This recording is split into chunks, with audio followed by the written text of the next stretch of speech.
یہ کسی انسان کی آواز نہیں لگ رہی تھی۔ وہ گھبرا کر پیچھے ہٹا اور اچانک نل میں سے پانی بہنا شروع ہو گیا، سرخ خون جیسا پانی۔ ادھر ہانیہ ارشد کے جانے کے بعد صوفے پر بیٹھ کر رات کے کپڑے نکالنے لگی۔ اچانک اسے لگا کہ کوئی کمرے کا دروازہ کھٹکھٹا رہا ہے۔ اس نے سوچا شاید بوڑھا واپس آ گیا ہے۔ دروازہ کھولا تو وہاں کوئی نہیں تھا۔ اس نے اسے اپنا وہم سمجھا اور واپس آنے لگی۔ اسی اثنا میں دروازہ پھر بجا۔ وہ پلٹی اور دروازہ کھلا ہوا تھا اور اس پر لگی کنڈی خود بخود ہل رہی تھی۔ اس پر خوف سے لرزہ طاری ہو گیا۔ اچانک دروازہ ایک زوردار آواز سے بند ہوا اور ہانیہ کے منہ سے چیخ نکل گئی۔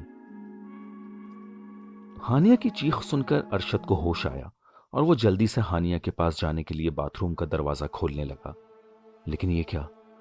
دروازے میں کوئی ہینڈل ہی نہیں لگا ہوا تھا۔ اس نے غور کیا تو اصل میں وہاں اب کوئی دروازہ تھا ہی نہیں۔ اس کے چاروں طرف دیواریں تھیں اور وہ ان میں قید ہو گیا تھا۔ اس نے گھبرا کر چلانا شروع کر دیا اور ہانیہ کو آوازیں دینے لگا۔ پھر اچانک واش بیسن اپنے آپ ہلنا شروع ہو گیا۔ اس کا پائپ پھٹ گیا اور چاروں طرف پانی کے فوارے بلند ہو گئے۔ ارشد گھبراہٹ میں فرش پر سلپ ہو گیا۔ اس نے اٹھنے کی کوشش کی، لیکن جیسے زمین نے اسے اپنے ساتھ جکڑ لیا ہو، وہ اٹھ ہی نہیں پا رہا تھا۔ باتھ روم میں پانی کی سطح بلند ہوتی جا رہی تھی۔ اس نے سوچا ایسے تو وہ ڈوب جائے گا۔ وہ زور لگا کر اٹھا اور اس بار اسے سامنے دروازہ نظر آیا۔ وہ تیزی سے دروازہ کھول کر باہر نکلا۔ پیچھے پلٹ کر دیکھا تو باتھ روم کے فرش پر پانی کا نام و نشان بھی نہیں تھا۔ وہ گھبرا کر تیزی سے ہانیہ کے پاس جانے کے لیے دوڑا۔ ہانیہ کی چیخیں دروازہ بند ہونے کی وجہ سے نہیں، بلکہ دروازہ بند ہونے کے بعد کسی کو کمرے میں موجود پا کر ہوئی تھیں۔ اس کے سامنے ایک 13-14 سالہ لڑکی کھڑی تھی، جس کے بال کھلے ہوئے تھے اور چہرے پہ عجیب سی ویرانی چھائی ہوئی تھی۔ اس کی آنکھیں غیر انسانی تھیں اور آنکھ کی پتلیاں بالکل جانوروں کی آنکھوں کے جیسی تھیں۔ اس نے سفید لباس پہنا ہوا تھا جس پر خون کے چھینٹے پڑے تھے۔ وہ ننگے پیر تھی اور اس کے پاؤں کی انگلیاں مڑی ہوئی تھیں۔ اس لڑکی کے ہاتھ میں ایک بڑا سا خون آلود خنجر تھا جس سے تازہ تازہ خون ٹپک رہا تھا۔ اس لڑکی نے آہستہ آہستہ ہانیہ کی جانب پر چلنا شروع کیا۔ ہانیہ کی چیخیں رکنے کا نام نہیں لے رہی تھیں۔ اس نے اپنے آپ کو بچانے کی خاطر صوفے کے پیچھے جانا چاہا۔ اس دوران ارشد بھاگتا ہوا آ گیا۔ ارشد کے کمرے میں داخل ہوتے ہی اس خون آشام لڑکی نے ایک لرزہ خیز چیخ ماری اور خنجر سے ارشد پر وار کر دیا۔ خنجر سیدھا ارشد کے دل میں پیوست ہو گیا اور وہ بیچارہ نیچے فرش پر گر کر اپنی نئی نویلی دلہن کے سامنے تڑپنے لگا۔ اس کی آنکھوں میں وہ سارے سپنے نظر آ رہے تھے جو اس نے ہانیہ کے ساتھ زندگی بتانے کے لیے دیکھے تھے۔ ہانیہ اس اچانک حادثے سے حواس باختہ ہو گئی۔ اس کا محبوب شوہر اس کی آنکھوں کے سامنے تڑپ رہا تھا۔ موت کے خوف پر نفرت اور بدلہ غالب آ گیا۔ اس نے سائیڈ میں پڑا ٹیبل لیمپ اٹھا کر لڑکی پر زور سے پھینکا۔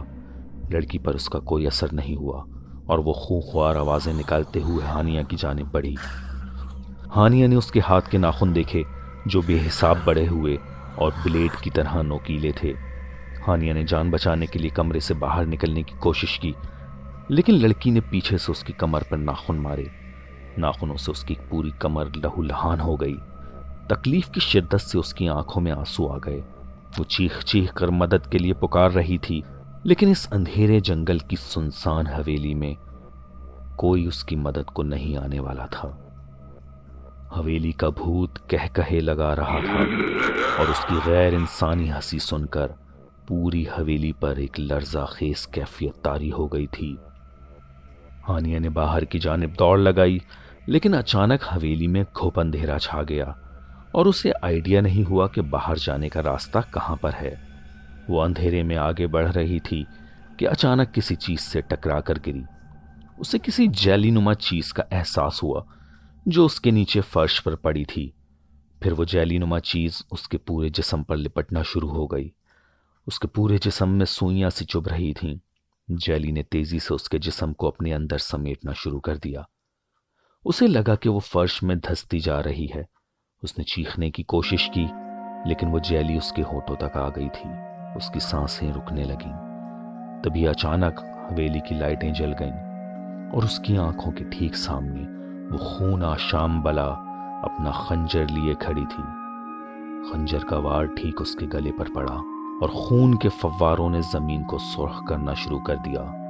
ہانیہ کے منہ سے ایک دردناک چیخ بلند ہوئی، اس کی آخری چیخ۔ حویلی کا بھوت آج کے شکار پر بہت خوش تھا، اور پھر حویلی میں ایک سناٹا چھا گیا، موت کا سناٹا۔ دوستوں، امید ہے کہ آج کی کہانی بھی آپ کو دلچسپ اور ڈراؤنی لگی ہوگی۔ ہمارے چینل کو لائک اور سبسکرائب کریں تاکہ ہم یوں ہی اچھی کہانیاں آپ کی خدمت میں پیش کرتے رہیں۔